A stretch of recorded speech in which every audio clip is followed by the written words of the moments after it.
Well, if no one's gonna drink this, maybe I'll just... Ugh, that's terrible. That's...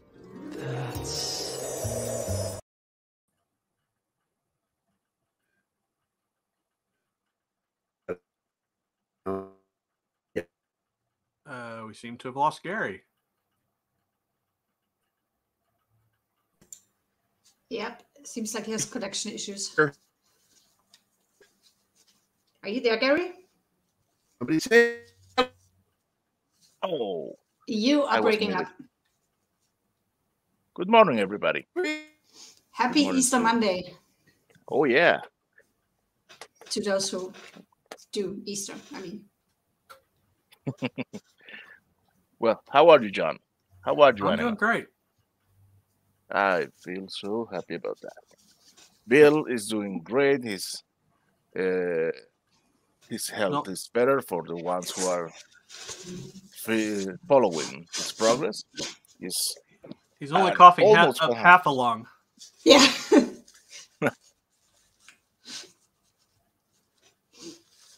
Yeah, Anima. What do you have to tell us today? Oh, and here's the guy himself. But I can still say with half a lung, I'm doing a show. So hopefully Gerry will be on shortly. Anima, did you mention that he had some kind of connectivity issue or something? It seems like it, yeah.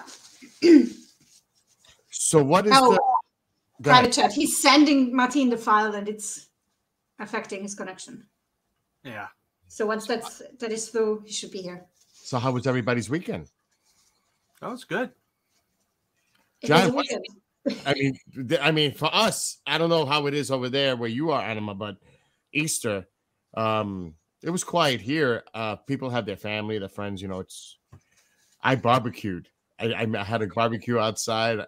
I said, I'm not going to make the same old thing that everybody makes every time it's Easter, the ham or the roast. I said, I'm not barbecue. It's nice out. So that's exactly what I did. And Martin knows I go out there with the smoker and I do my thing out there. Right, Martin? You've seen it. Yeah, yes, you do. That sounds nice. Oh, yeah. Well, you guys, anytime, you're always welcome to come on over if you're in the area. Come on over. Well, I went to my sister's and she made a dinner specifically that I could eat. So I hear you. Well, what was it? What was it? Well, she made a charcuterie board because I'm on the deli. Sliced meats is one of the things I can have, and of course you can have cheese. But I had like baked beans and green beans and soft vegetables.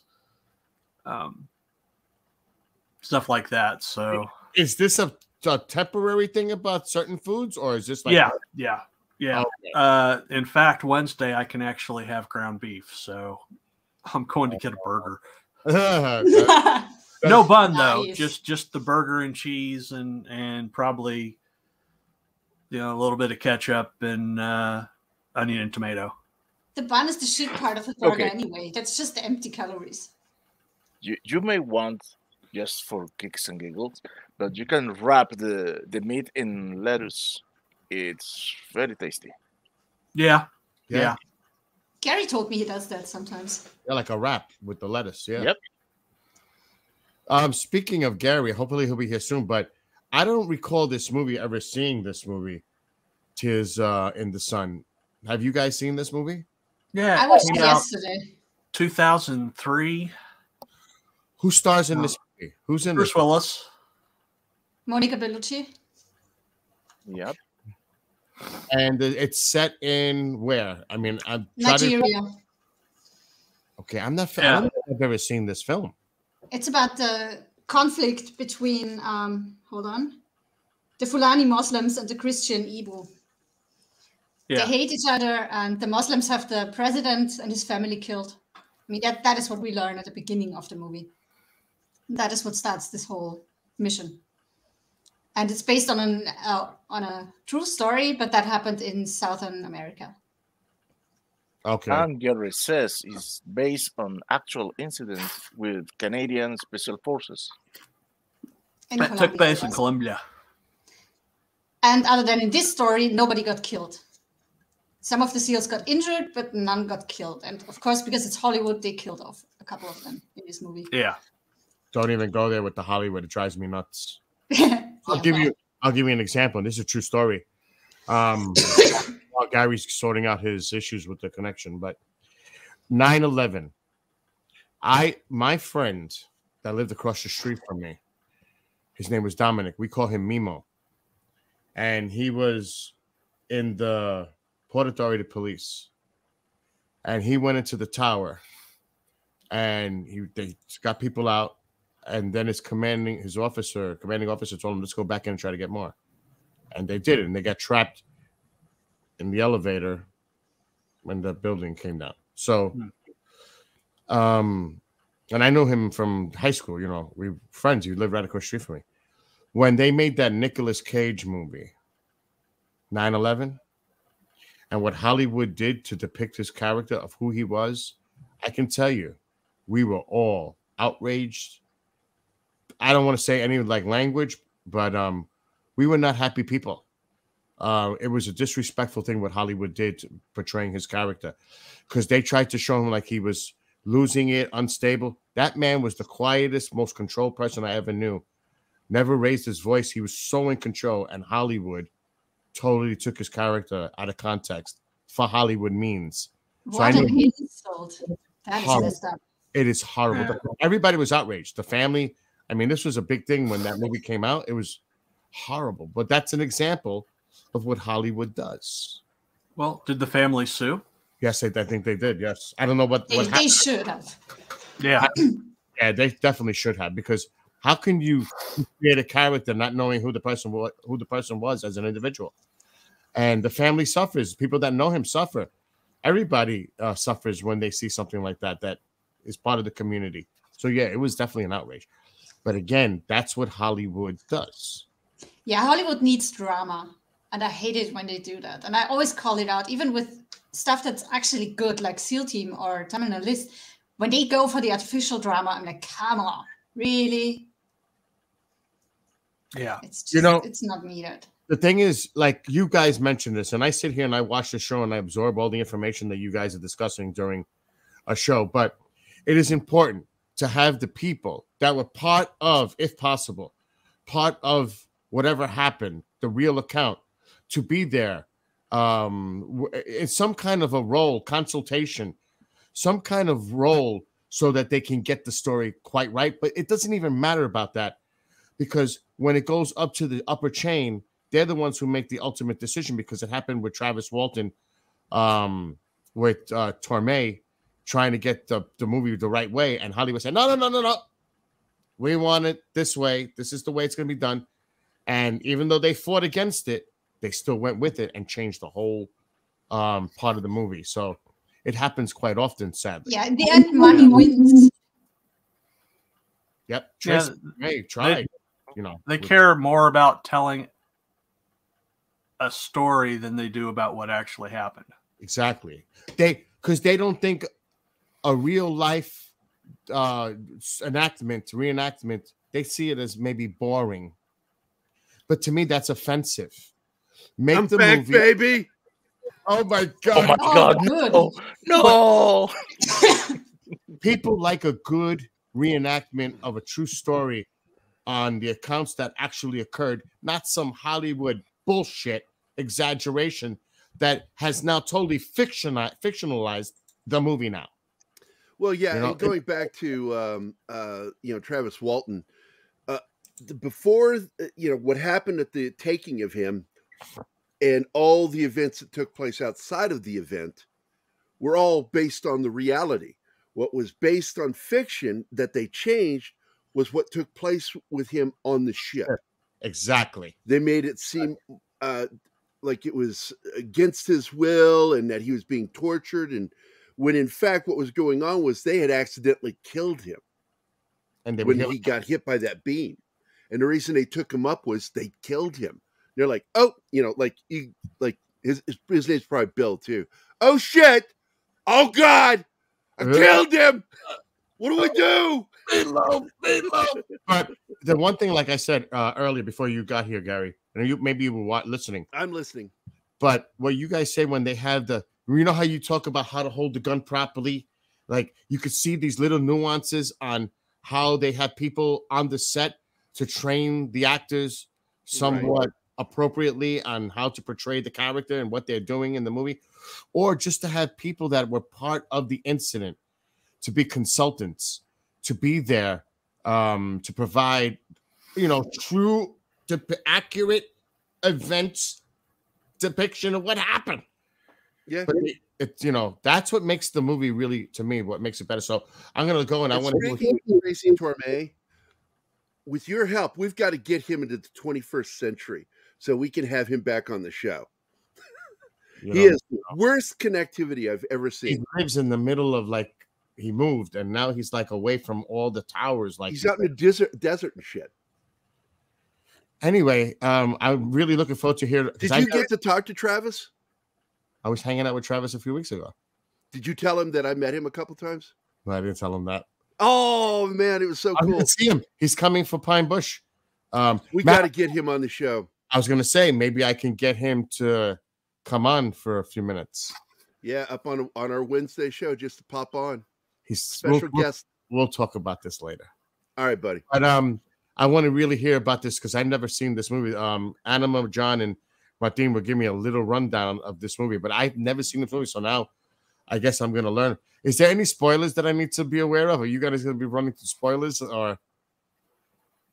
Yes. Well, we're going to show the whole movie, and it's already sent to you, Martin, so you can collect it and start showing it. Let me say it this way: is this a movie that you all recommend seeing? I highly recommend the film. It does get really emotional because the combat in it can get really intense, and the risk. Once he makes that turn, and it really happened like that. He was on a helicopter, and he made a decision to go back. And the real guy's name is he's French Canadian. I'm trying to remember his name. He was JTF2, Canadian Special Forces, and he wrote a book on it. And Morissette is his name, Morissette. And he made that decision to go back. And it was just plainly, they realized these people had no self-defense against what was happening to them. And he made that conscious decision, I'm going to go back. And we have to help these people. Nobody else is going to do it. And it's what we signed up for. Yep. And I always love stories like that where military, because you'll hear stories of this in real life all the time of like when Syria was going through that shit, American Special Forces retired were going over there to help fight against ISIS. Yep. Happens all the time, man. They really should make a movie about the bullshit that happened in Afghanistan. It's crazy, but we have a lot of guys that go into Special Forces that retire and end up murking out, helping people, not for the money.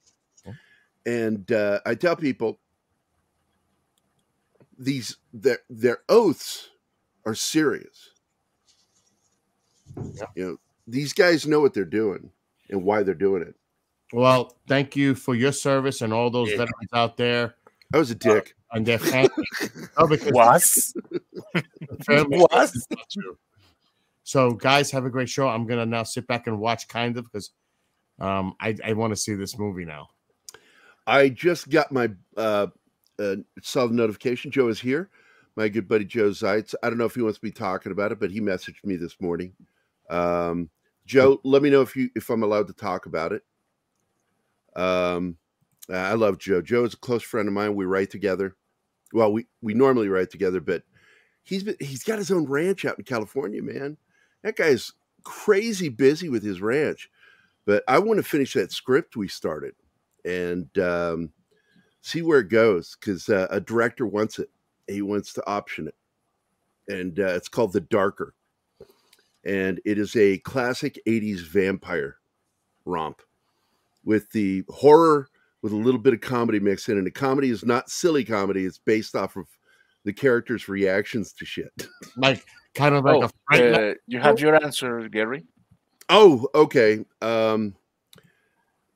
What happened was he's been having some problems. And he's a healthy guy, man. He has one bad habit, the same bad habit I have. Caffeine. We love our caffeine, man. And Joe started having some chest things. It was really concerning him. We talked about it. And he finally went and got hooked up to a Holter monitor. And I'm assuming they did some other tests too, I'm sure. But finally the results are in on the test, and he's got supraventricular tachycardia, which is a treatable condition. Great. Thank God. And it can be treated through medicine. Another way it can be treated is through electrical shock to get the SA and TA nodes to fire correctly. Just basically put him back on the right rhythm.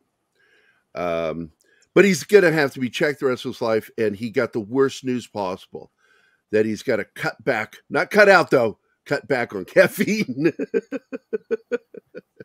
Okay. I love Joe. He's a good guy. Marine, Semper Fi. Anyway, and of course, Anima, have a great rest of your show, and enjoy everyone in chat. Have a great rest of your Monday, and also enjoy the show. Thanks a lot, Bill. Thanks Later. for dropping in.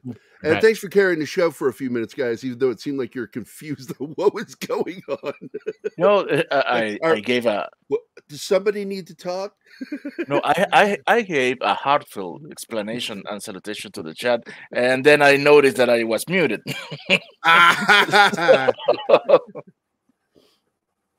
Okay, other good news this morning, let's see, was our good friend, who I think is here too, isn't he? Glenn Fleming?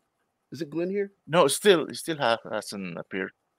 Okay, Glenn messaged me this morning, and he is now officially mentioned in Comics Unlimited, and it is out on Amazon. You can check out the link. Oh, good grief. I hate Amazon's links. They are so freaking long. Let me get a tiny URL. Hold on, guys. I'll get this tiny URL and you can go check out the new issue.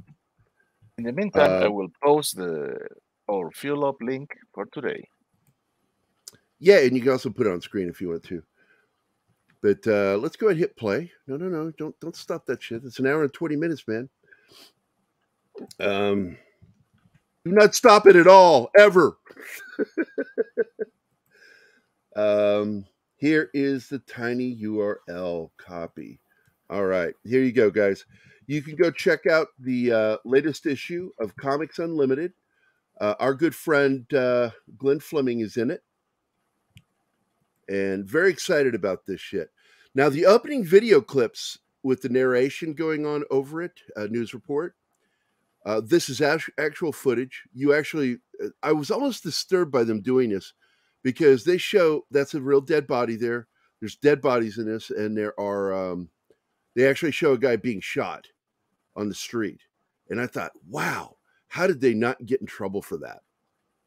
And, but this film is directed by Training Day director. I just forgot his name. Oh my God. Help Antoine. Antoine Fuqua. Fuqua. And this is a gritty film. And like I said, it's based on the true story of Monet and his team. And he released a book that is available on Amazon, and I'll find the name for you. It was originally written in French, and they eventually translated it into English. And it is We Were Invincible, Testimony of an Ex-Commando. And I will get you the link so you can go check this out. Tiny URL. I love those tiny URLs. They're so cute.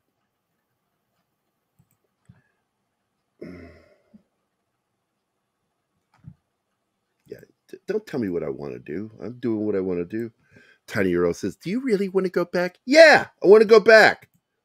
By the way, we have our first bridge from Monkey Jibus.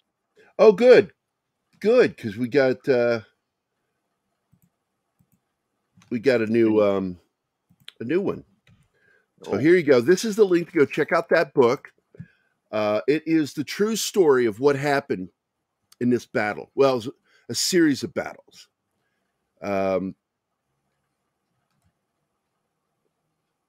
This is a good scene. This is your typical sandbox debriefing, or briefing, not debriefing, briefing before going into a mission. The original incident took place down in Colombia, and they had to get the people to Venezuela, Martin. And when they got them to the gate, to the border, the fighting was so intense that even the Venezuelan army started defending them, which is not what they show in this film. In fact, the guards don't do shit. They're not letting them through the gate. That's not exactly what happened. But Antoine Fuqua, along with executive producers, made a decision that this needed to be about Nigeria, and they wanted to show you couldn't make this film today because it's about Muslim extremists in Africa killing Christians, Christian missionaries, and African Christians, people of their own tribes, killing them because they went to the wrong faith. And I saw some of the footage of this stuff from a veteran buddy of mine. It was a Merc serving over there. And some of that footage was horrifying, and it led to one of my biggest fears is being attacked by somebody with a machete. Because I'm like, oh my God, watching people get murdered with machetes is one of the most horrifying things I've ever seen. And I've seen, video and combat stuff, and in real life, I'm telling you, that was horrifying to me. Shoot me. Joe has this comment for you. It really does remind me of the Wild Geese, and we're gonna do Wild Geese on this show, Joe. You better show up for that. Not Wild Geese 2, just the first one, the good one. Even though Scott Glenn is in the second one, and I love Scott Glenn. He's actually a veteran too. But that film was made by a bunch of veterans too. A lot of the actors in that were all vets. And I love that. I love that when, back in the day when you get a lot of veterans serving as in the crews and in the cast. Nowadays, you hardly see anybody that served. These people love to run their mouths and never really did anything with their lives. We need to get that service being mandatory so there's a little less of that running your mouth without having something to back it up with. But I always tell people when people want to start talking to me about life and how to live it, and they never did anything with their lives, well, giving you that philosophy, it's like, I love it when a teenager starts spouting off about philosophy. And I've always described that as a virgin trying to tell me how great sex is. It's like, yeah, you don't know anything about sex, so you can shut up now. What if Bruce Willis is, and by the way, I got that analogy from Interview with a Vampire, because that's one of Louis, when he's narrating, says listening to him talk about something is like listening to a virgin talk about sex. We have $4 a super sticker. Yeah, see, Darius Munchausen, always being there for us, buddy. Love you, man. I know what it is. It's a pear with coffee. And I'm actually drinking, I'm out of fuel up right now, so I'm drinking my double coffee. Now, I will point out that before they go on this mission, they had just finished a mission. And that happens a lot with special forces teams. And so they're already beat up and injured. They have cuts and shit from the previous mission, and they're going out already cut up. I love that. I love that. Now, oh wait, I was about to say something about Bruce. What is it? What if Bruce is faking it so he can be crazy old Mick? Now, I will tell you, there is an allegation, because a lot of people don't know that he sued the production company and the pyrotechnic expert on the film, because he said he got hit on the head by an explosive debris. And the stunt coordinator, or the pyrotechnic coordinator, called him an outright liar, said that he was hit by an expended shell from one of the weapons, and that won't hurt you, and called bullshit on it. But they did settle for an unknown amount. We don't know if any money ever was exchanged. It was settled out of court, and it went hush-hush. But family and friends are saying that his aphasia was from that incident. And of course, the pyrotechnic guy is saying that's bullshit. He wasn't hitting the head that hard. That's bullshit. So, but that's actually going on. Page 6 and a few other magazines have been publishing this by the family, these statements by the family. Out of the mouth of babes comes surprising wisdom us old folks forgot. I don't know, man. I have kids, and I've been around all their friends that were kids, and they were idiots. They were freaking idiots. Kids talk a lot of nonsense. Even the smartest ones. My daughter's sharp as a blade, man. She would say things to me, and I would just look at her. Oh, baby, no, that's no. I appreciate you trying to be proactive, but no, that's bullshit. I do know that occasionally, like a monkey putting the right block in the right hole, they'll occasionally hit on stuff. And I got my kid reading stuff very early and talking to her about things. And she, like I said, she was a sharp kid, but she was so off the mark so often. And I'm like, give yourself a few years and you'll understand more of what you're talking about. But I think it's wonderful when kids are trying to learn philosophy and trying to have experiences. And my daughter's like that. I mean, my daughter was so brave. She left home at 17 and was out managing a Jimmy John's at 17 in Phoenix, Arizona. She had her shit together. I always was disappointed that she was too scared to serve. She's scared of a lot of things. And I think that's a problem with a lot of young people. They're scared to do things, and they shouldn't be scared. I don't know if I'm to blame for that, because early on, she was the bravest little thing. She was super brave.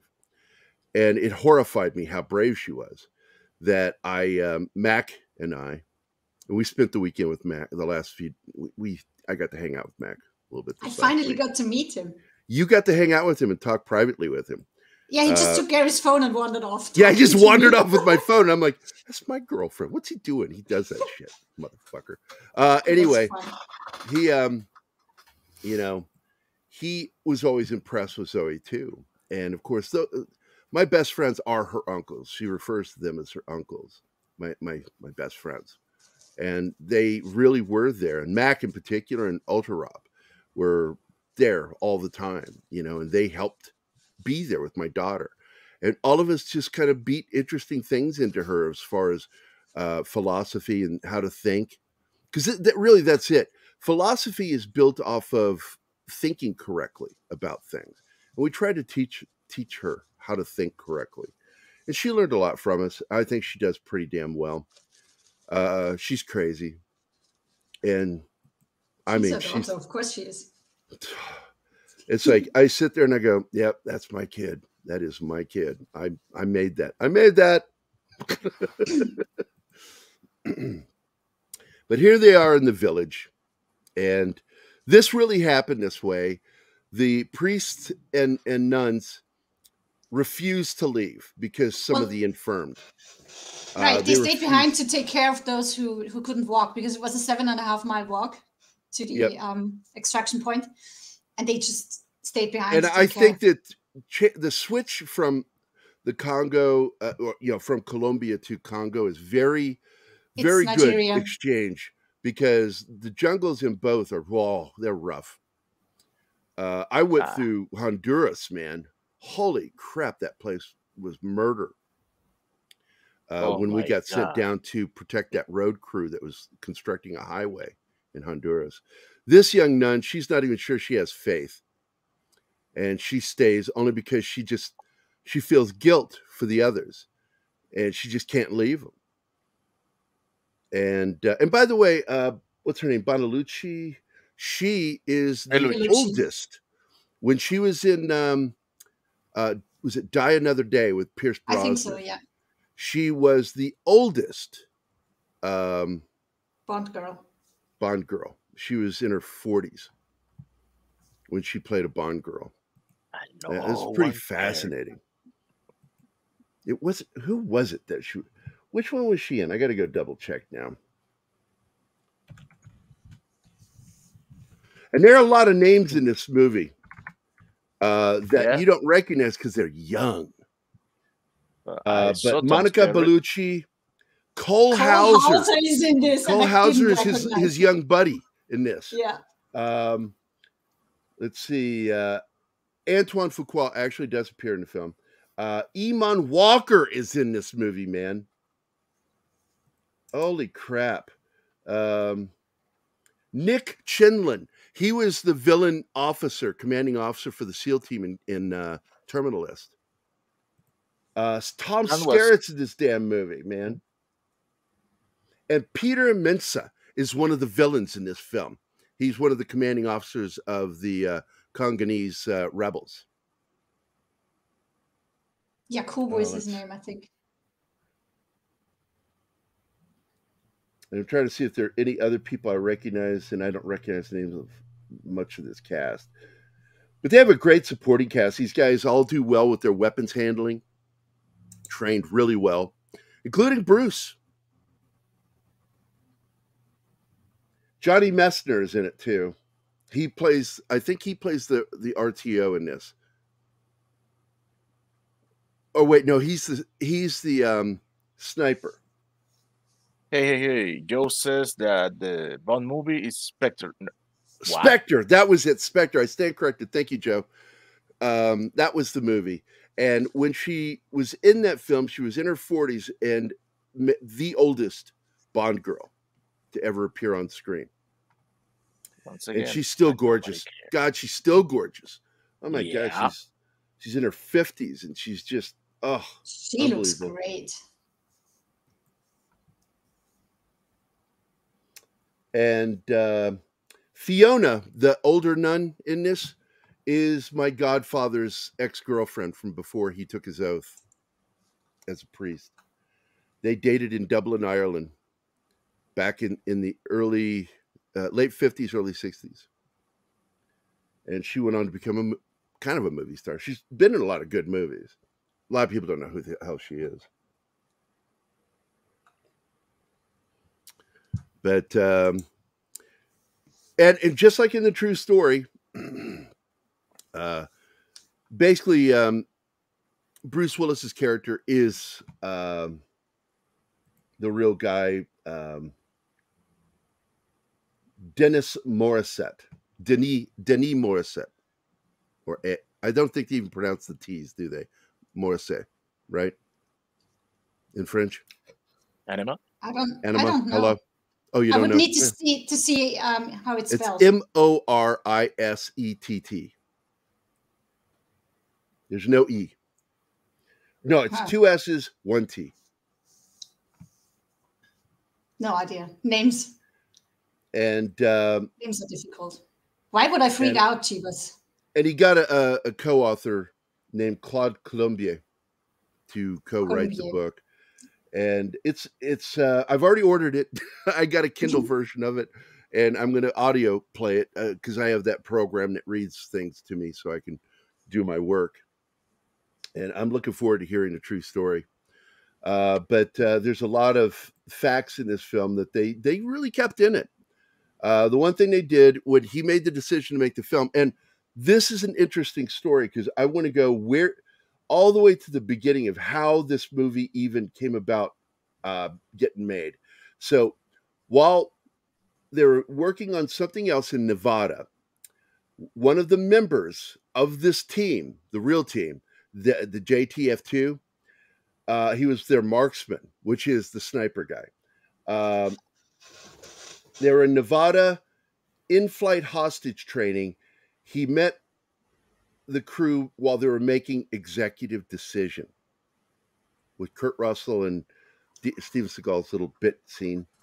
And while they were making it, he told this story and it freaked everybody out that this happened. Like, really? And you turned back? Hey, our good friend Mike is here. Mike Lorber. Hi, Mike. Here it is. Hey, Mike. Hey, what's up, buddy? So anyway, he told this whole story to that crew, and that's how Hollywood got this story. And then they went and they bought the book because they were told the book was coming out for more details, and basically just took it and wrote it. And it was written pretty straight across the board.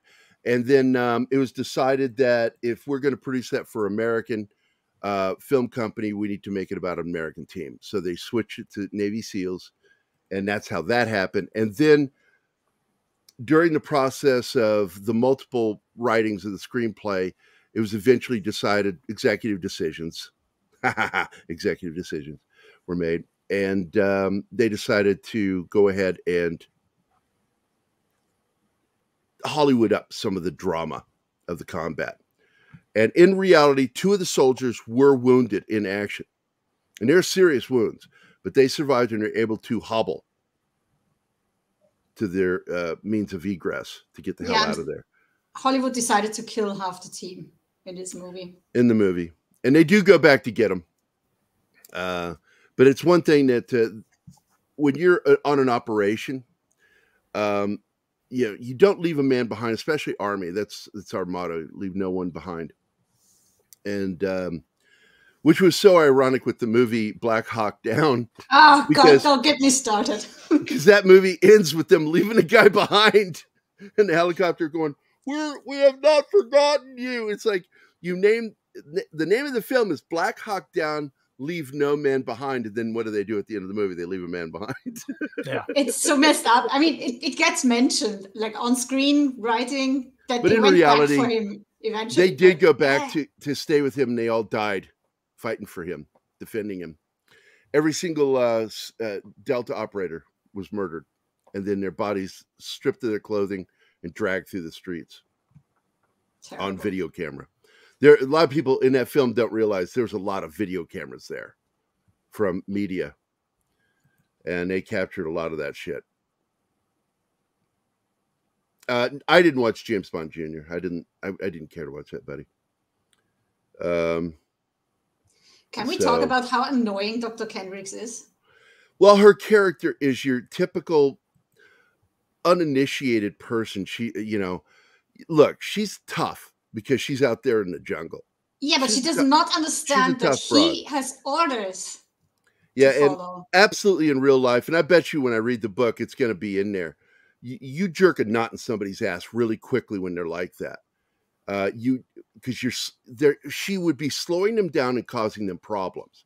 And you immediately tell them every single time you run your mouth, you risk not only your own life, but everyone around you, including those of us that are trying to get you out of here. But that's exactly what's happening here. You need to shut the fuck up. They are way behind schedule because they have to stop all the time because she insists they take breaks. Yep. And it really does. It really puts their lives at risk. And but they have gotten a commander, and this is what leads to everything, is a commander who cares. He actually gives a shit about what he's doing. He's not just, by the numbers. This guy really gives a shit about what they do. And a lot of operators are like this. Well, he starts feeling bad when they fly over the mission where they left the priest and the nuns and the other patients behind, and they see everyone murdered and the mission. Yeah, we haven't gotten there yet in the film, as I recall. But that's eventually what happens. And it happened in real life. Here he is, that dude there. That dude. That's General Yakubo. He is a really good actor. Yeah. We have seen him. Let me get his resume real quick. The first movie in which I saw him was 300. He's the guy that he gets in the chest. He goes, "This is madness." That is him, man. This is when things get bad for the first time. He was in the Scorpion King Book of Souls. He was in the Devil Conspiracy. These are recent ones. He was And in the Incredible oh, Hulk, Spartacus. He was one of the trainers in Spartacus. Remember that shit? Good actor, he was man. in the Hulk. He was in the Hulk. He's the one that gives green light to General Ross to go Yep. and He was in that pursue series, Banner. Midnight Texas. It should have gotten more. I actually thought it was a pretty good show. They put more effort into it, and it got canceled instead. That guy has a commanding presence. Now he's in a movie I've never seen, Snake Eyes. I'll never watch that movie. Oh, he was also in Jason X. I remember him in that one. That was a good one. That was Sci-Fi meets Jason. Jason in space. Yeah, he was in Hidalgo. Good grief, he's been around. He's been in Avatar. God, he's been in so many movies. He was in the show Agents of S.H.I.E.L.D. He was in Cypher back in 2002. It's actually a good movie. Star Trek Enterprise. Oh, man. Oh, what a weird horror film. But I remember this one. And I do remember him in that Bruiser. You've never seen that film? No. It's British produced. That is a weird movie. My goodness. God, he's been in a lot of stuff. He was in, what is this? Oh, he was in Terminator, the Sarah Connor Chronicles. This scene, by the way, is intense because that's when she realizes she'd been tricked. She's been lied to. Yeah. He lied to her, outright lied to her to get her there. He never had the And plan to He has to evacuate leave them. these people Just her. behind. She's like, why isn't the other helicopter landing? He's like, that's a gunship. They're here to make sure we can get on the helicopter safely. And as she gets 50 feet, she realizes what he's done, and he physically forces her onto that helicopter. Technically, kidnapping is what this is. And Following his orders. Get her out. he's doing what he was told to do. He doesn't like it, but that's it. And these guys, and I want to point out again in the scene, because they are not happy with some of his decision making, but the reason why is they're already freaking exhausted from having been on an operation before going on this one. And they're ready to be done. And it should have been an easy mission. Go get her I and fly read out. that in Anima's voice. This is the truth, and the word is used in the film, and it's from the book. They have a tendency too often, and it's the same thing that I told you why I left being a paramedic, because when you start to feel like you're looking at a person as just a thing to do, you lose sight of the humanity of what you're doing. And he says, and this is Cole Hauser's character. It says this. He says, "I can't see these people as a package anymore." Yep, and that's a they great start moment caring. in the film.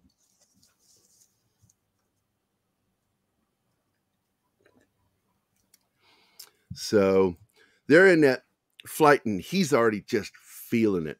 He has completed his mission for the most part by getting her on that helicopter. But then they fly over that village, and she's already spit on him, slapped him and spit on him. And he doesn't do anything. And I would have knocked her unconscious if I was him. No, these guys are trained. Don't let your rage, especially if you're a commander, you can't lose your cool in front of your men. You don't do that. It's a quick way to break down order in the military is for a commander to lose his cool. And there's the village, blood in the water. And I guarantee Murdered people everywhere. The men were the only ones that were probably shot. All the women were hacked to pieces with machetes. Yeah, you see them go at them. You don't actually see them hacking them apart with machetes, but you see the machetes, and it's obvious what they are going to do. It's just inhuman. Yeah. What's done down there. They are monsters. Am I roboting? Not anymore. Not anymore. You were. That's weird. It must have been while I was sharing it or looking at that screen. Yep. And she's But, losing it. Who is all here? We've got, let's start at the beginning again. Lord Thoth. Yeah, she's condemning him to hell for what he's done. Lord Thoth, Penny, Boosh McFadden, Joe, of course, Joe Zeitz, and Joe's Atmosphere, two military veteran buddies of mine. John Osteen's a good friend. Let's see, Real Wade Nation, Andy Morrow. all good friends. Darius Munchausen, LGG Free the Net, Comic Relief Crusader, our good friend Michael, and Robot and Gerry. You told us to put it in private chat. I know. I'm just messing with it. Robot and Gerry. It's a new person that watches the show. I'm going to create a sub account and just show up in the chat. Robot. I'm going to do it. I'm going to do it now. Open my other account and create a new one. We need Robot Gerry and AI Chris. Yeah. AI Chris. And here they are back. Yeah, he turns it around and they're like, "What are you doing, man? What are you doing? Mission. Yeah. Operation." But and instead he gets as many people as he can on the helicopter. Now it does occur where they do countermand orders and do other things. And what they do is they decide to take her out on foot and put as many people, specifically females and children, that will fit on the helicopter. And I'm not going to call that a slick. It's not a slick. It's got guns on the side. It's got defenses, but it's not a gunship. The other vehicle that's still hovering in the air is a gunship, and they couldn't put anybody on there because of the ammo that's on that thing. And you can only put so many weight for what ends up happening. If you tax the helicopter too much, you won't make it back. That's the real problem. The helicopter will still be able to take off. They can fit 17 people on. They have to know their math with their fuel. Yeah. And so this is the weight that we can take on and be able to make it back. And it's so hard because you see a mom being separated from her kid. A lot of people think that it's about the weight not allowing the helicopter to fly. It's not. It's a fuel issue. And so the pilots tell them, this is how many, and don't overload us or we won't make it back. They'll have to down in the ocean to be rescued. And no guarantee of survival on that. Adrian Collitz is here. What's up, man? So now they've taken it, and of course, his commanding officer the captain is so pissed. Get her on that helicopter back. No, sir, we're bringing her in on foot. We'll be fine. And he's having kittens, man. He is having kittens. And that is something I only heard in the military. I never heard of that in civilian life. It wasn't until I was in the military and one of the sergeants joked and says, "Yeah, Captain's pissed at us having kittens." I liked it when AK tells him, "Put yourself in my shoes," and he's like, "I've been in your shoes, dude." He's so. Oh yeah, I like that too. The captain says that. Yeah. You know, because Bruce Willis's character says to him, he says, "Man, put yourself in my shoes." I've been in your shoes, dude. He's a former operator. I do like this film. And I do like the fact that they picked a good jungle that really is similar to what you would find in Colombia. You can see the humidity. Yeah, you can feel it. It's been terrible. No, it's not. And I'm not sure where they shot this. Let me go find out. Shooting locations. Well, let me find out. You start roboting again. Yeah. Actually, I have the Wikipedia open. I'm scared, man. They shot it Hawaii. Yeah, and you're roboting again. I shouldn't be. It's not showing the drop in internet. That's weird. Well, but it was in Hawaii. And I do like that one by one. I thought it was very believable and realistic the way none of the guys called him out in front of others. They would speak privately with him. Like, "What are you doing, man? What are you doing?" And Cole Hauser says it the best. He says, "I'm with you no matter what, man. But what is your thinking process in making this decision?" He says, "I need to know." And they do that in private. You don't do that in front of other people. As you should, yeah. In the military, you were taught quickly. Chain of command. Don't interrupt chain of command. You do that shit and you'll get smoked for it. That's why I hated the movie The Hurt Locker. Breaking chain of command constantly in that film. And it's It's like, no, those guys, that character would have been smoked right in front of everybody for doing that. They had a former U.S. Navy SEAL as technical advisor. So that's probably why. On this film, yeah. Same one that did Black Hawk Down, by the way. Not surprised. So, and the combat in this is done very realistically. I love how they do a staggered formation moving forward. It's called a wedge formation, moving forward while firing. That was neat, yeah. And when we did our field training exercise with our senior NCOs, and they told us they were going to be the enemies, the aggressors, and they told us how we needed to move through the woods, the forest. They gave us the order, and I'm like, "You're the enemy, and you're going to tell us how we're going to do it." So I switched up. They wanted us to go through a wedge formation, and I broke it up, and I did a zigzag formation, and we killed them all. We nailed them, and they got pissed at me. Of course they did. Yeah, they yelled at me. The shit you got away with.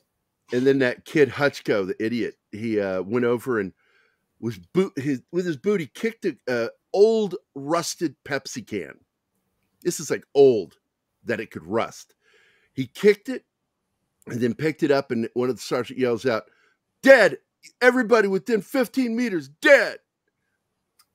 And I took my helmet off and I hit him with it. What? Because I wanted to beat these sergeants, man. And I beat them at their own game. And Hutchko got us killed after we beat him and cost us the match. And I hit him. I hit him with my helmet really hard, knocked him on the ground. Hey, Capitino's in the house. Hey, Jay, what's up, buddy? Heavenly Beauty, and was Magdalene in The Passion of the Christ. That's right.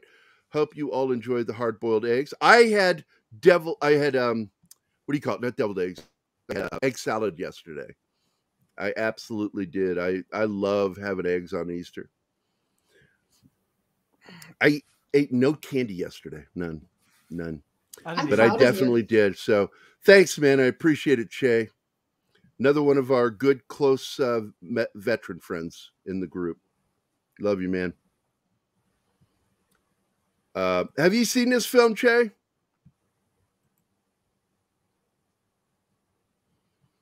I'm assuming you have. Well, this is a film that's loved by veterans. I went to see this with Mac, the guy. I invited him to join us on Monday, but he doesn't remember going with me to see this. And I'm not sure why. He's like, "Are you sure it was me?" I'm like going, there was nobody else I would have gone to have seen this with. Well, that was 20 years ago. Well, what about Stuart? I said, "No, Stuart, I did not see this with Stuart. I know the movies I saw with Stuart. And this was not one of them." There he is. That's Cole Hauser, man. Looks like a boy. Yeah, he was a boy. And here's where he says it to him. He says, "I'm with you. I'm with you all the way, man. But what were you thinking?" And Bruce's character is like, "I don't even know, man." Oh my God! Look, another Jeebus idea. Oh God! You'd be able to tell as soon as you touch them. I got to tell you, and this is going to sound messed up, but in a dick contest, you'd win. Oh, absolutely. Crazy. Not even Gerry would have a chance against that. I'm a dick. And no, Monkey Jeebus would beat me every time, man. He would dick beat me. Oh. Oh, God. Oh. We should just go to the commercial break, I think. Yeah, let's pause this movie. We've reached the lowest point. Take us out of here, Bill, before it gets too sick. Do it, please. Hi, guys. This is Gerry from Pop Culture Minefield here on KGRA, and we're leaving for our first break. I hope we survive. Did you know 75% of Americans are chronically dehydrated? If you struggle with focus, run low on energy, or when it's time to finally sleep, you simply can't, this can all be linked to dehydration. And Fuel Up has the answer. Our proprietary formula contains the finest cellular hydration with the strongest immune-enhancing natural ingredients. The Fuel Up system is made up of 3 different incredibly tasting varieties. Wake.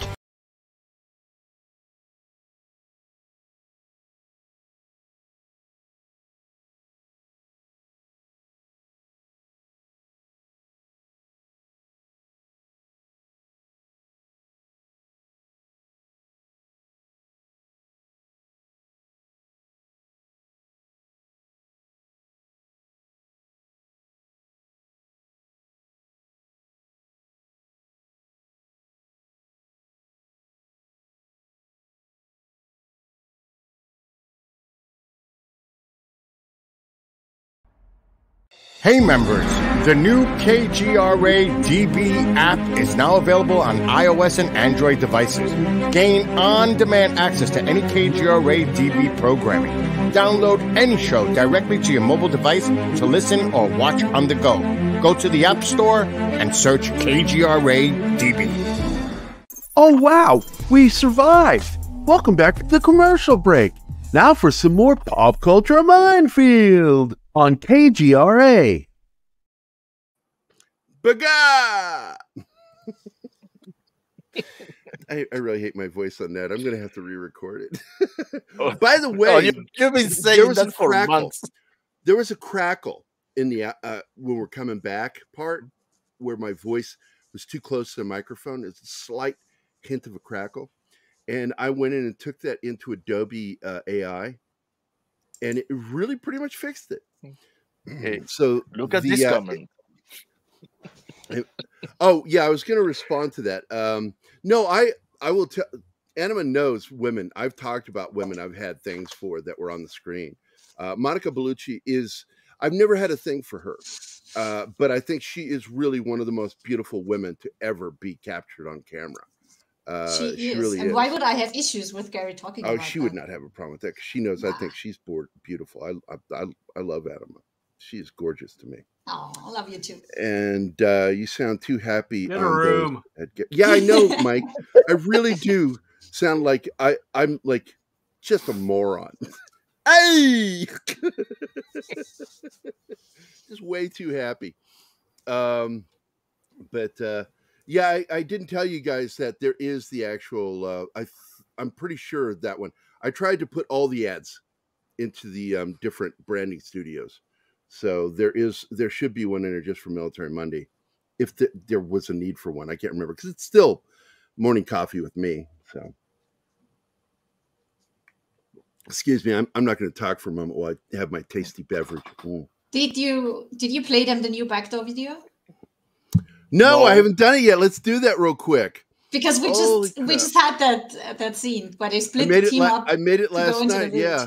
Let's see, where did I put that little sucker? He's very the most recent. Here it is. Was it Monkey? Yeah. Yep. All right. Who else? One video.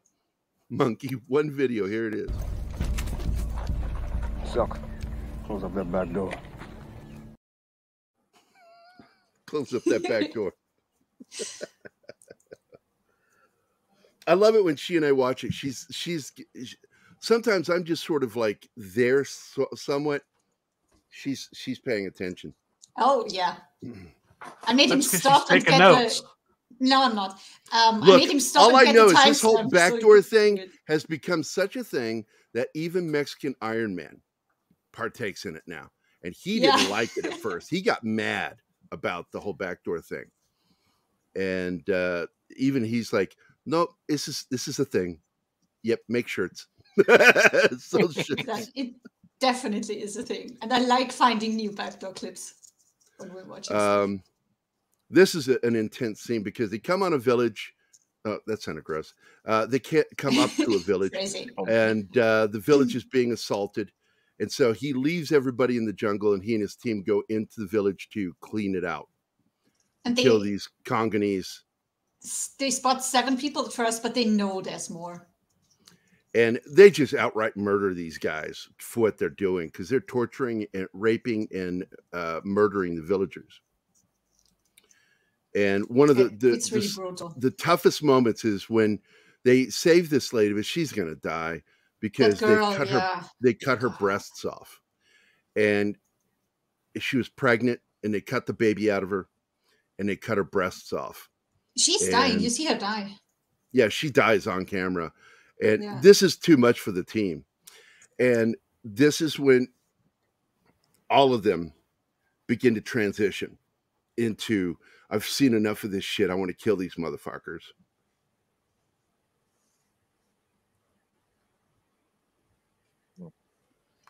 It's hard to not feel that way. Yeah, and you, especially with one character, I want to find him. Where's the cast? Because I had them up. Yeah, here we go. Eamon Walker, who plays Ellis Z, he calls him. He's fucking angry. And when he kills one dude, it was almost too much for Anima to handle the way he kills him. He's the radio guy, right? He could have just, he's the RTO. Yeah. And he fucking makes it personal. He gets up on this guy in this village and catches him red-handed. Look what you've done. Look what you've done. And then spins him around and slowly stabs him to death. And holds him. I had a couple of moments with this movie. At one point, I told Gerry, if it wasn't for the show that we're doing, I wouldn't continue watching this. It's a very difficult film for people that aren't initiated. And so I just tell her, hang in there. Just remember, this is a revenge film where they're getting revenge on these people. They're good guys. And I've often wondered, and I said something during the show last night while we were watching it, that I suspect that cut over his eye was the real cut that he got from getting hit. Because it doesn't act like makeup, and it doesn't look like makeup. Yeah, he's trying to give CPR to this kid. He's the medic. And it's like, yeah, you're not gonna save that guy. There's no hospitals in the area. Yeah, that kid's foobar. Here he goes. He is pissed. Look at him go. Mm-hmm. I mean, I understand that. He is out for blood. And just so you know, this director, this is one of his early films, This guy made Training Day. He's directed all 3 of the Equalizer films. The third one's coming out this year. Even though nobody saw it, Emancipation, because nobody wants to support Will Smith anymore. He did the remake of The Magnificent Seven. He did an amazing boxing film, Southpaw. If you haven't seen that movie, watch that film. I like the film. A lot of people didn't. Olympus Has Fallen. I like that movie. I like the Fallen series. I do too. I'm a big fan. I did like the film, but I had problems with it. It was Infinite with Say Hi to Your Mom with that guy. And I forget the actor's name, but I think he's a great actor. Chiwetel Ejiofor. I don't know how to pronounce that dude's name, but I love his movie. He was in Red Belt. I love that movie, dude. He did that King Arthur movie back in the 2000s. I kind of liked it because it showed them as warriors for the Roman Legion and breaking from the Romans, because that would probably be pretty close to what was going on. He did that movie Brooklyn's Finest. He did that movie The Replacement Killers. Remember that flick? No. Mm-hmm. Oh my God, what a great film. I enjoyed that film. He was in Serenity. Yep. No, I'm talking about as the director. Antoine Fuqua. And I don't know what his involvement is, but it does show Bullet Train, so I'm assuming he was probably a producer on that. But I like his filmmaking style, man. He's a good director. And Denzel likes working with him a lot. And I can hardly wait for the third installment of Equalizer, man. That is going to be a good film. Oh, I forgot one. He did that movie with Bait. It was called Bait. With what is his name? In Living Color, and he went on to play Ray Charles. Jamie something. Yeah, Jamie Foxx. Jamie Foxx, thank you. He did that movie, and it's a good film. It's a good film. I like that film. Yep, he was the villain and he gets paralyzed at the end, as I recall, doesn't he? Temporarily. Yeah, during the fight, he gets paralyzed. Yeah, temporarily, because at the end of the movie, gets him killed okay. in the end. The injury causes him to die. No, he doesn't die. At the end, he died at the end. No. God, it's been a long time. I've seen it one time. No, he sees the incriminating video and realizes that he's been playing for the wrong thing all the time. Here's the death scene. She's laying there dying. This is a rough scene, man. And she's holding her hand. And that's the girl right there, honey. See the black woman next to her? Yeah. That's the one at the end that thanks them for what they did. Ah, okay. Because you were like bugging me at the end. I'm all emotional. I was confused. When I get emotional, I shut up. I'll stop talking. Know. And it's like, she's like asking me questions. Why is it so hot? Why are they so sweaty? And I'm like, I'm just quiet. Come on. Stop shitting on me.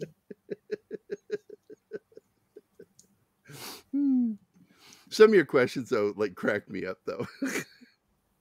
Because you asked the question, and I'm like, if you wait a few seconds, you find out. And I even said that to you. Yeah, you know that because you've seen the movie. I haven't. I ask a question when it comes up. But that's what I'm teasing you about, is asking a question that if you just wait a few seconds, you find out. It's like, what is it, Eddie Murphy? Oh, is he going to die? Remember that one, John? Where he's doing a black girl talk. Now, don't you tell me what's going to happen. I want to see for myself. I want you just to be quiet because you're always telling me things for, oh, is he going to die?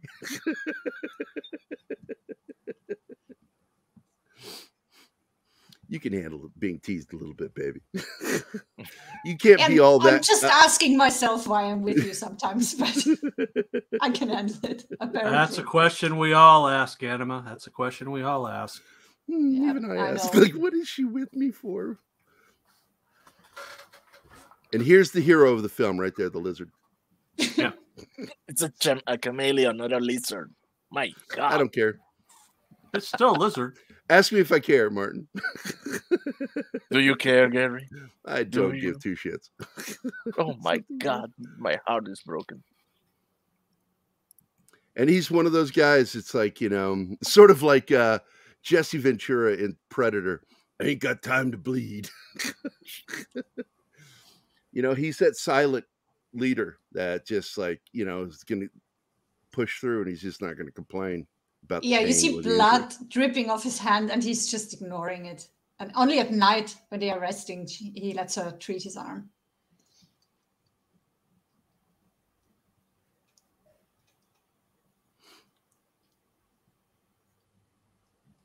And here's where you see that he's become initiated into what's going on.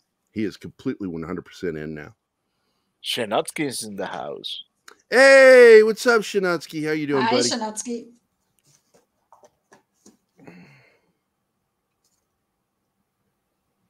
And she asked him personally, will you get me to my daughter? Yes. Yeah, because her daughter went on the helicopter and you see the two of them separate and she's having a hard time letting her kid go. But it's the only way to guarantee her safety. No children on the walk. Yeah. And it was distressing enough during that one scene when there's like feet away from some of the Congolese and they're telling, shut that baby up. And it reminded me of a scene from one of the versions of Les Mis where they're in the sewers and the mother does that. And when they cut back, the baby has died. She smothered it accidentally. Ugh, and it was a dark. tough scene in that movie. Well, that's that scene from MASH. They did it in MASH too. That's right. because Alan Alda's character Hawkeye is having psychological problems from that. And I think that's one of the things that leads to him being put in a madhouse for a while there at the end. Because that's where he is in the finale. He's in a madhouse. Yeah, I got to tell you, man, this is a great film. And like I said, he claimed he was injured. It caused psychological and physical injuries is what his claim was. Look, I don't dig what that guy said, that he that was part of the lawsuit, the pyrotech guy. He took some cheap ass shots at him. Well, he dragged my career through the mud doing that, so I don't mind taking shots at him. I'm like, yeah, so what you're saying is you're just going to go ahead and be a shitty person by talking about how his career was on the outs. His career was not on the outs. He was doing fine. It wasn't until he started having problems that he started making bad movies. But he was just trying to get as many movies done before he couldn't do anymore. To leave money for his family. He wanted to make sure they were taken care of. That's why he accepted every script that came his way. Yep. And worked a lot with stand-ins.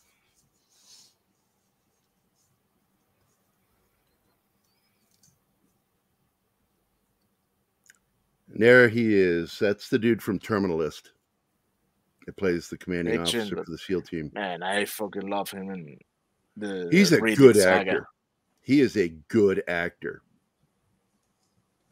He was when Joe and I were talking about doing this film with a smaller crew. We had a investor down in Texas that was interested in working with us, and he was the actor that was close friends with him that he said would be playing the priest in it. That he would love to play such a meaty character as the priest in my story, because a lot of my horror films have priests in it. Because I grew up around priests, and I think they were wonderful. I never had those bad experiences like you always hear and people make the jokes about. The priests that I dealt with were really heroic, and they were the ones that saved us from the nuns when the nuns would start knocking the shit out of us. I'm surprised you don't have more nuns in your horror stories. I do not like nuns. I've always joked. I said I had a phobia of either penguins or nuns. The penguin one doesn't make sense. The nuns one does. Because I see black and white clothing and I immediately go, ah. They just figured out that somebody was transmitting. And this really happened. They have a rat. They discovered that somebody or some buddies in the group were relaying their position because they were getting hit too strategically by this group that was following them. And they're like, how are they finding us? Somebody has to be relaying information. Yeah. So, and they do show it in the film what they did. He threatens everybody in the group. Step forward now. Because there's something going on here, and there's somebody here that is a target. Why are they targeting us like this? Why are they so angry at us, trying to hunt us down? And it's twofold, because you find out not only is there somebody relaying information, but they have a high-value target in the group. And she knew about it all the time and kept this. And that's what makes her a shitheel, because she is putting everybody in danger constantly with her stupidity. Her stupidity has put them in hot water several times in here that could have gotten everybody killed. That character made me angry multiple times during the movie. And he does. He gets on her this time. He's like, you keep secrets from me, you'll get people killed. He finally, jerks a knot in her ass about it. Yeah, he was a good friend too. The one with the transmitter. Envy on Antoine Fuqua a bit because he fathered 2 children with Layla Rishon. Yeah. Things that really gets me in this movie is all the high-speed toys SEALs get to use. Yeah, right. Marines are the redheaded stepchildren in the military. They really are. But they really do the most with the least. Army, Special Forces, and Navy SEALs really get all the cool toys. This guy's a calm customer, man. So you're just like thinking it must be him. But he's the one. He is the son of the ousted and murdered president. Because they've given to the news that the whole family has been assassinated to keep him safe. But they somehow found out that he is still alive and with them. And that's why an army of 300 soldiers onto them. So shit is about to hit the fan. Because they're close. And of course, the Navy captain, is when he radios him to tell him, he's like, that guy is nothing. That country's been taken over by somebody else. His father is dead. It's over. He means nothing. He is a nobody in our book. Yeah, well, not in the Nigerian book, because he's not now in the the last Nigerian heir book. to He that is tribe. And they want him dead. So these guys like just are facing such a mountain of danger because of things that keep popping up, including the one dude, and they shoot him. The guy with the radio that's been transmitting their position, they shoot him. Well, he starts running, so of course they shoot him. And that happened just like that. It's in the book. He turned to run and they dropped him. Yeah, but in the book, they killed him. He's AK dead. told he dies in the movie too. AK makes he her died single instantly. out all the people that joined in the last couple of days, because he suspects it's one of them, and that's when he tries to make a run. And yeah, he stays alive long enough to tell them they have my family, but the family's dead already. Yeah, it's like to even assume that they weren't. Yeah. And they did that for narrative reasons, to not let him die immediately. But they knew that clearly he was part of their tribe. He wasn't a member of the Congolese. So they just assumed that they probably held his family hostage.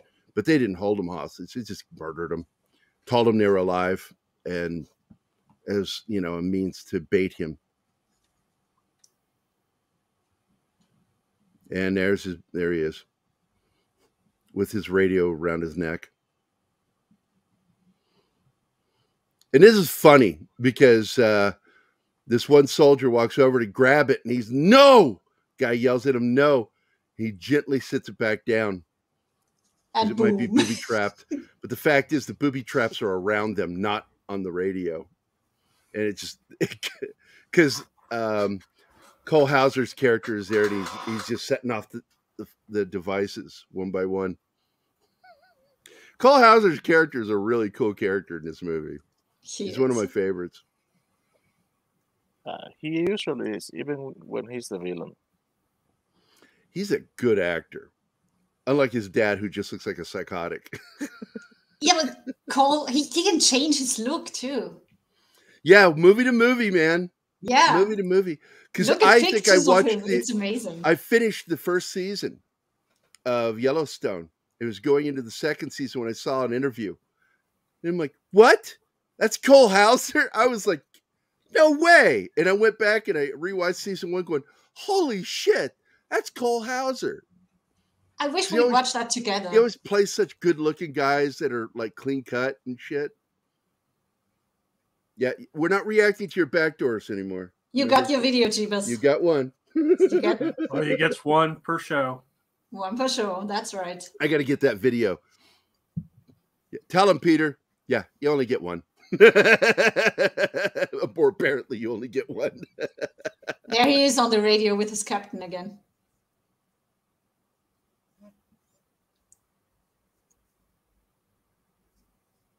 Oh yeah, he's I got to tell you, in many ways, he really is my favorite character in this film.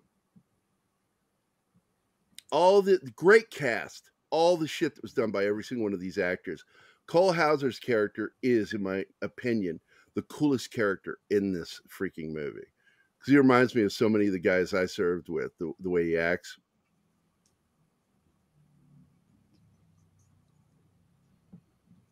He's getting frustrated because he keeps getting denied air support because airspace is too hot. Yeah, they're telling him it's too hot. Because we never knows. see it. The helicopters apparently took fire when they were coming in. And he's like, nope, we can't send anybody else. You get nothing. Nothing. But he knows he needs to get these people to safety, because when this man dies, when the rebels get to him, all hope is lost for democracy in Nigeria. And he can't let that happen. And like I said, the one big difference, and I'll point it out at the end, the air support that does show up at the end really happened. It really happened. But there also was an army, and they didn't have that anymore. As I recall, I got to go back. I'll reference it in the book, and I'll update you guys later. But as I recall in the true story, that was American air support that went in for the Canadian forces from an American naval vessel. Oh, there he is with his guys. Each of you speak freely. Tell me what you think about this. And they are all with him, because they're not cargo anymore. Yeah, and a lot of people don't know this. JSOC allows that connection between all of our NATO friends when it comes to special forces. And you'll find a lot of working together of SAS, especially SAS. Now, SAS doesn't just mean Britain. The Australian has it. New Zealand has their own version. And SAS works with American Special Forces all the time. Yep. And in fact, the SEAL technical advisor for this film worked with a lot with the SAS. And that's why, you know, Sean, I forget his name. Crud. He's one of the authors of Bravo. I think it was called Bravo 2, which was a story of the SAS operators that got caught behind enemy lines during the first Gulf War and had to fight there. Some of them died. They got captured and had to fight their way out. Sean Ryan has a lot of close relationship with American and Canadian Special Forces, and he knows the real guys in this team. He was friends with some of the guys in this team.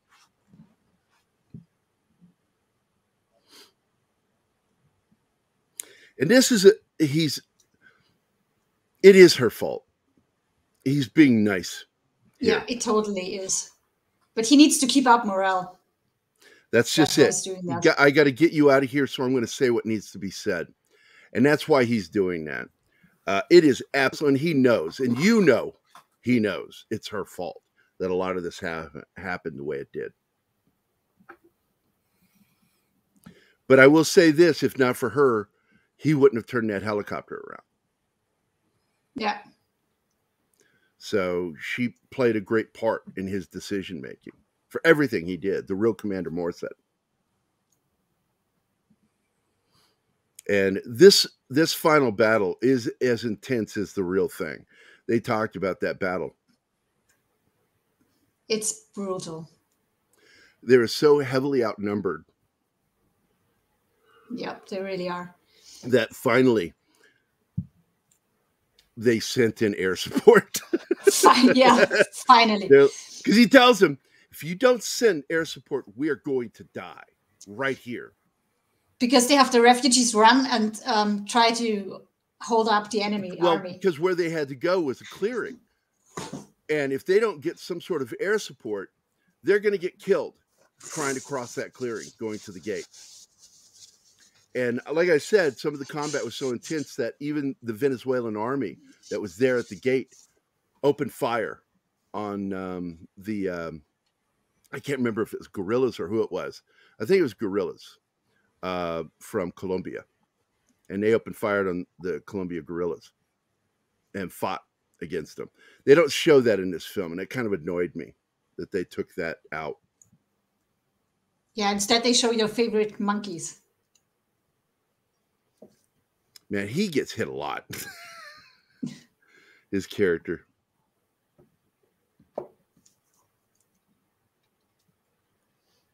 Yeah, well, he was distracted for a moment by that pig. Yeah, he's like, God damn pig. Gets hit in the shoulder by a sniper. And they take the sniper out with it was reddish color. I thought I thought it was phosphorus, Willie Peter. Because that'll take anything out near it. It'll just fucking kill it and burn it. And that's what they're doing. It's some sort of high explosive burning grenade.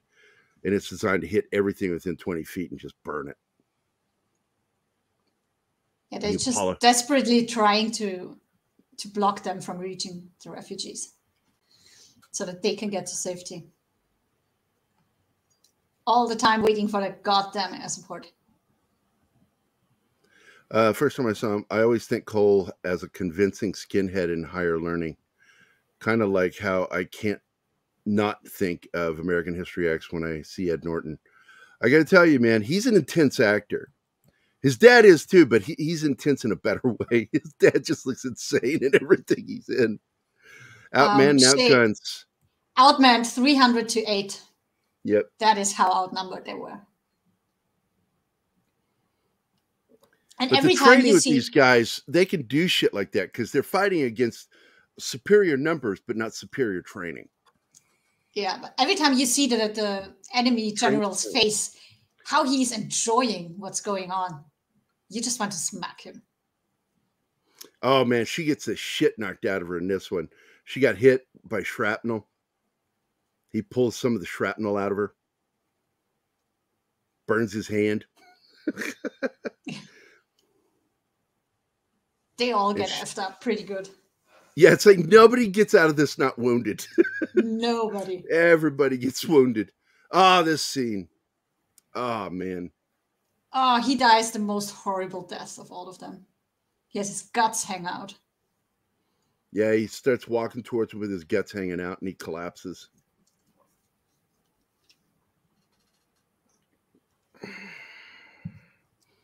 And, you know, and shit like this does happen in combat, and I guess that's why they threw it in.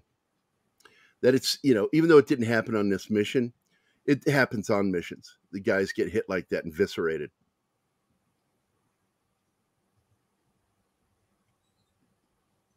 And he's letting him know, yeah, mission completed, buddy. You did it. You did it. And he croaks out. Scenes like that are just so hard.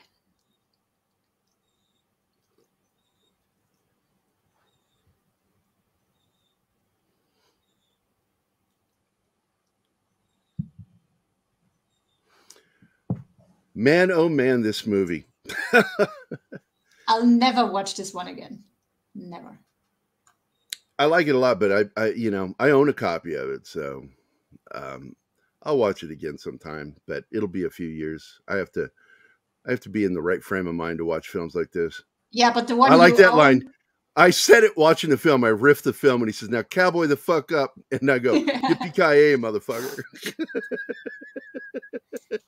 The copy you own though has this weird thing going on with the audio. Well, I've already fixed it. It's fixed. Good. So I have a better copy now. Conserve your ammo.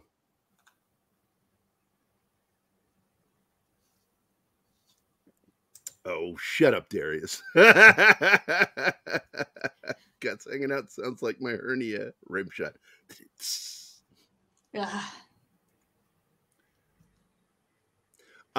No, I actually do. I know a few Navy SEAL guys. Yeah, I pointed it out, Shay, and he did Black Hawk Down as well. Oh, Harry Humphreys. No, I do not. I thought you asked if I knew Navy SEALs. Yes, I wish I knew him. I'm gonna fucking find him, dude. I have my resources. Man, Gerry, I tried so hard, and you just drop an F-bomb. Oh, we've already been doing it during the show. I've already dropped 3 this show. Even 4. Bill dropped 1. But I know a lot of Navy SEALs, and they're good dudes. They're all good dudes. Every single one of them I know. Lone survivor, yes, it's a similar situation. Yeah, getting way too banged up to survive. If they were close to rescue, possibly could survive. But without immediate medical attention, they got no chance. And that's the problem. You got guys out here while he's trying to do CPR on that guy. Even if you get his heart beating, that kid's dead. That kid's dead. There's nothing near you to save that guy. Well, the fucked up thing is they have a doctor and they have a medic, but they don't have the means to do anything. Yeah, you know you're in the shit when you're down to your pistol. Oh, God, yeah. But here comes air support. Oh, air support doesn't show up until they're all wounded. But this is when you see them go into wedge formation that I talked about, where they're moving forward, doing the stagger walk, moving forward, sidewalk. The sidewalk is what you're trying to do. And it's a weird way to have to walk because your body's sideways, but you tilt your upper body slightly forward because of your body armor. You're trained to walk that way. And it's not just special forces. Everybody in the military is taught to walk that way. It begins when you start doing CQB, mount training.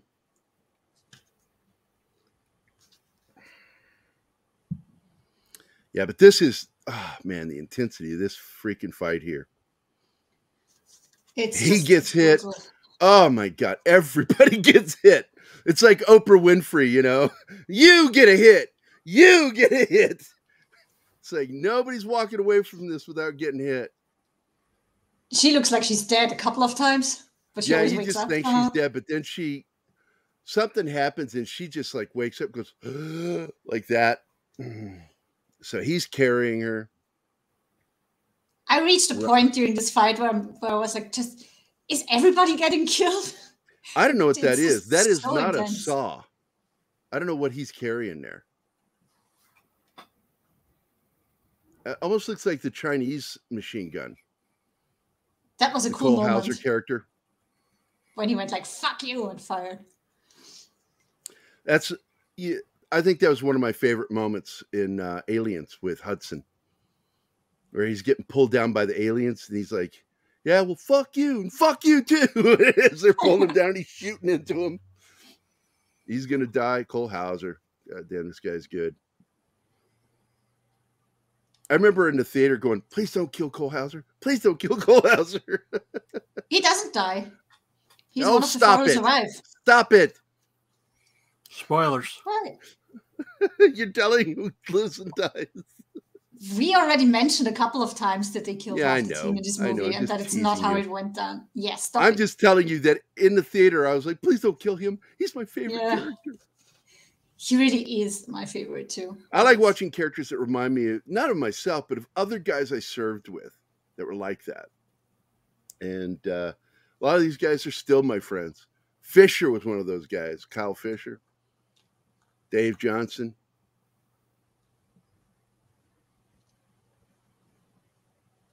Yeah, get the knife off me because it's down there right where he got hit, so he's got to get that off so he can wrap his leg. And here comes the Tomcats. Sorry. Hey, it's Tom Cruise. I'm going to come in. I'm going to drop bombs inverted. How the fuck? You can't do that. I'm Tom Cruise. I can do anything. Oh, they're Let not it roll Tomcats. off. They're Hornets. Roll off a wing. Yeah. They're Hornets. Are they Hornets? Okay. Yeah. Yeah, this is where he gets hit, man. He gets nailed hard. I know phrasing. Phrasing, yeah. You do that on purpose, Gary. No, I'm just aware of it when I do it.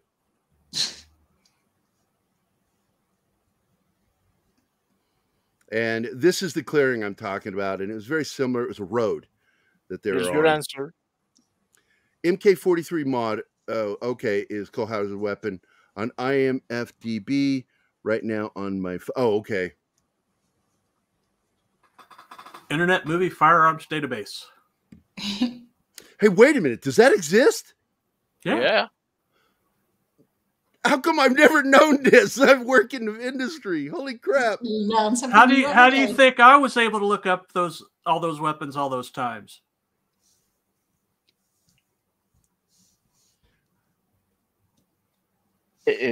Oh. I just bookmarked it. It is now a favorite site I'm going to be going to. And this is a scene where it's like, we just all got to lay here and hunker down, guys.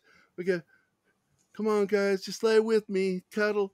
And they're, of course, right at the gate, and they're not letting them through the gate. This is not what happened. Now, even though they didn't allow them through the gate, the soldiers at the gate were firing at the enemy, suppressing. And they didn't do anything fire. here. And they don't show that. And I thought that was a mistake. They should have showed them firing back. Absolutely. And in we have reality, another breach by Darius.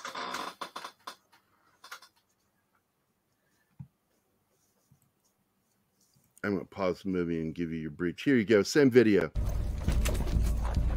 Suck. Close up that back door. Close up that back door. Launching his missile behind enemy lines. Rim shot. There you go. Technically, behind enemy lines would be a good way of breaching, too. I will put that in there as a film. And now you will enjoy the shit out of that movie, baby. Will I? Owen Wilson? Yeah. Oh, yeah. Okay. That is a fun movie. Gene Hackman in his last military role. Good movie. Okay. I'm in.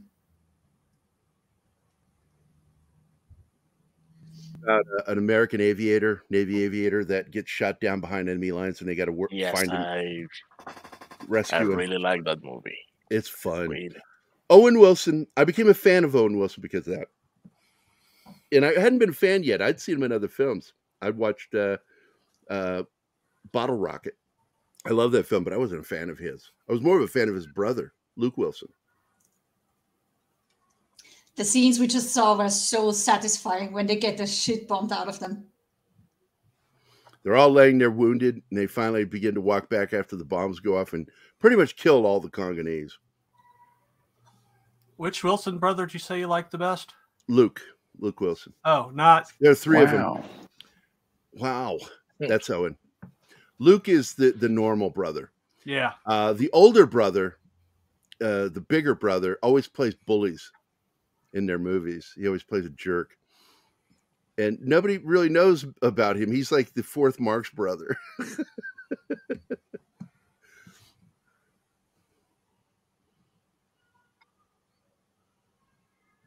Everybody's touching him as he's going through. She has this big dramatic moment of thanking him, but she really wants to thank Z because Z's the one who gave her his word. And of course, the other character, if you didn't catch it, he's killed with one of the girls. He's trying to protect her, and he ends up dying on her body. He covers her body as the Congolese are running by. And there's no way he survived the bombs, even if she and he were still alive.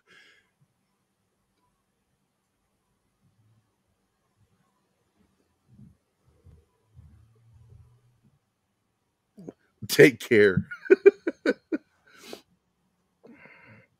I had problems with her character because her teeth are too perfect.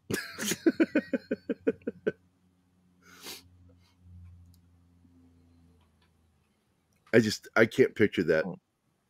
There's Scarrett's character open those goddamn gates. Shows him the orders. JSOC orders. Open the damn gates. And I do believe, they don't show it, but I do believe that 4 of those men are not Navy. I think they're Marines. Because a lot of people don't know this. Up till now, there were Marines on ships. And now I think one of my buddies here that's in our group told me that they stopped doing it. And I'm like, really? That's weird.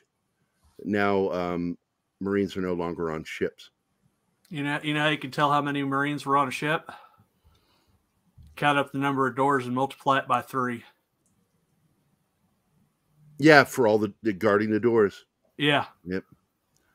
For me, it is a moral question. Should Bruce go back? Are you? That's absolutely what was going on in his head. It was absolutely had to do with ethics and morals that he turned around. It wasn't compassion. It was about doing the right thing. Absolutely. Even though the odds were against them. Yep. And it's one thing you'll find out with a lot of these top tier operators in particular. Odds doesn't matter sometimes. They'll just go in knowing they're going to die. You see that in Black Hawk Down. They were given rules of engagement, though, and they went against it. You see those Delta operators. Delta operators were told, you understand what you're asking us here. What you're saying, that you understand you're not coming back. They're like, yeah.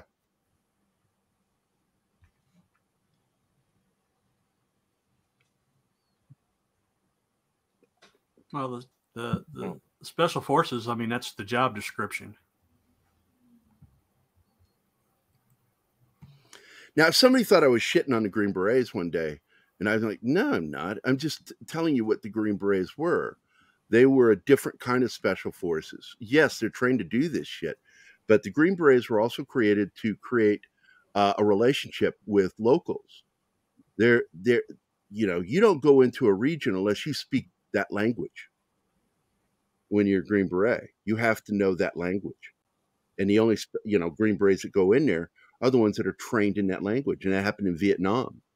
And they would embed with some of the locals.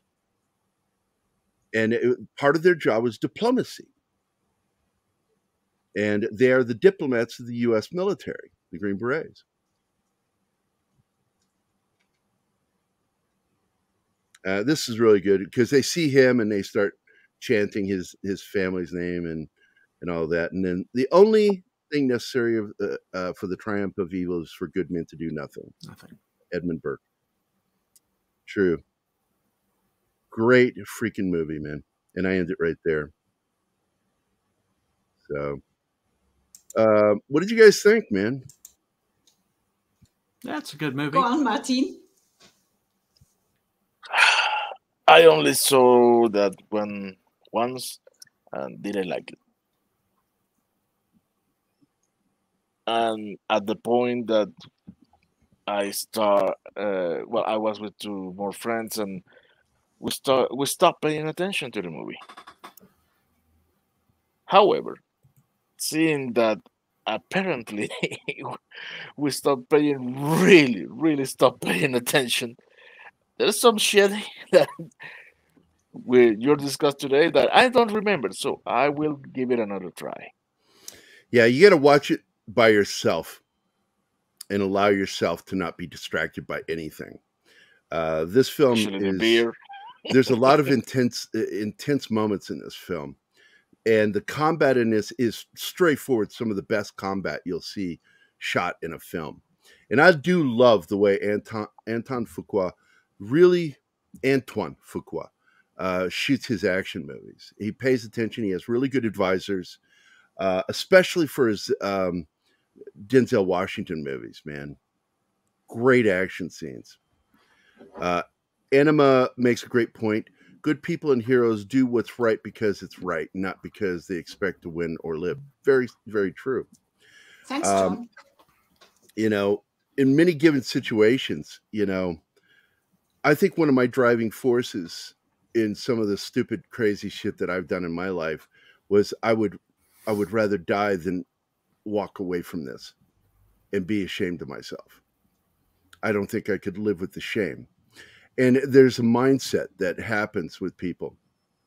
And it's not just men, it's not just warriors. A lot of people have this mindset, especially in emergency services, law enforcement, fire rescue. I got shot at more as a paramedic up in Washington. You don't go into these professions without. I got in the middle of a firefight in the middle of a hospital ER. And I duck walked out of that place. I grabbed my partner and said, "We gotta go." And he followed me. We duck walked the shit out of that ER, Harborview Hospital. Only because, it's a great film, John. It is a great film. I think it's a forgotten film. I don't think people remember this movie. I get pissed sometimes the way some people shit on Bruce Willis over this film because of the lawsuit. And it's like, man, he got hurt. I don't know how. Do you know how bad he got hurt? No, I don't think even the pyrotechnic guy knows how bad he got hurt in that film.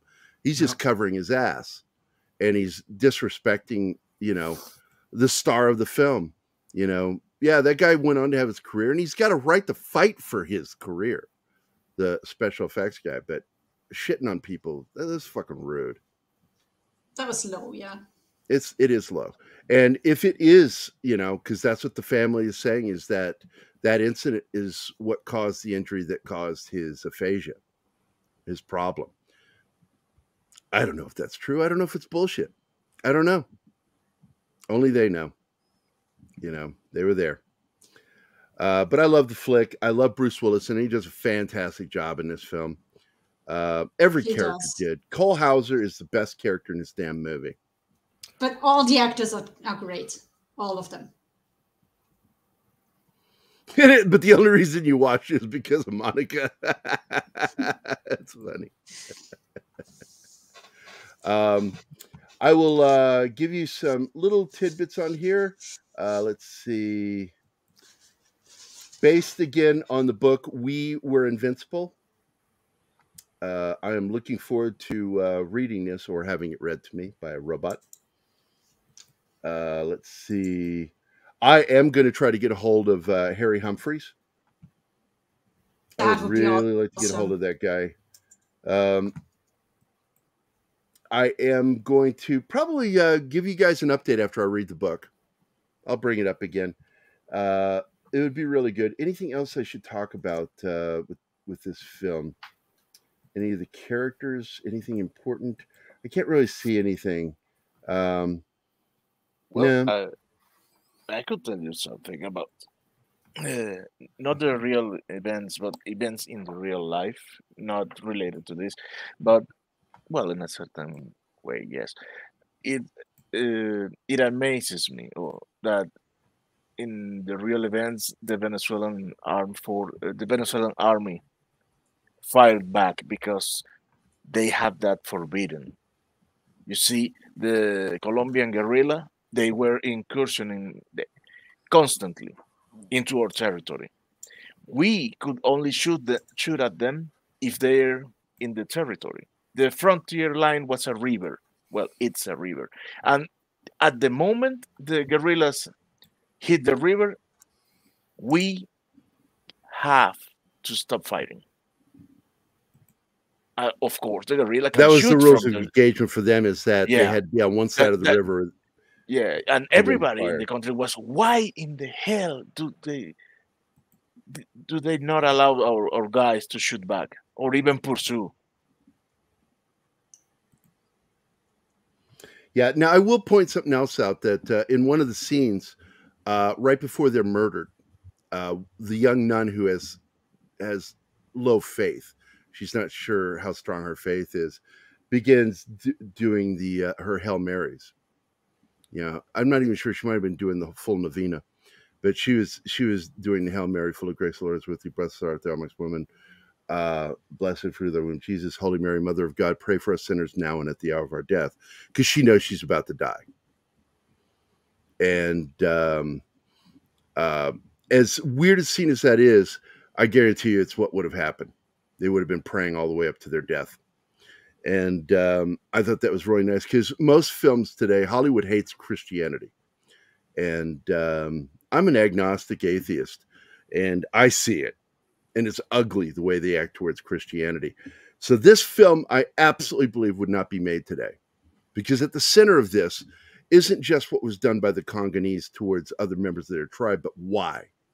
They did it over those in the Congo that had become Christians. And they were murdered.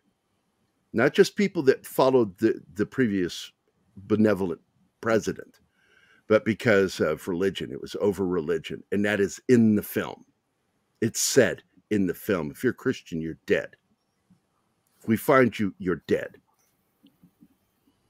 John, I don't know. No. John and this goes against Islam. I don't know what because Islam absolutely, in its basic tenets, and Cameron and I have talked about this, Pasha, that they consider Christians in particular their brothers or sisters. Christians are treated that way by true Muslims. It's only these factions that don't learn how to properly be a Muslim that take this shit and twist it. You've never... Wait a minute. What? Never heard Martin talk about Nicaragua like this? Has he met Nolly North? He's talking about Venezuela, you dick. He knows. We know you're joking, too. We know you're joking. It's just like when I say he's from Venezuela, Ohio. There's no such place. But there is a Cuba, Missouri. Yep. There's a Mexico, Missouri, too. That's right. That's where Deanna was born, Mexico, Missouri. But I'm trying to remember. There was one actor I don't see here in the list that was on the team, and I'm going to go to IMDb real quick because I am just not seeing this guy's face. Gosh,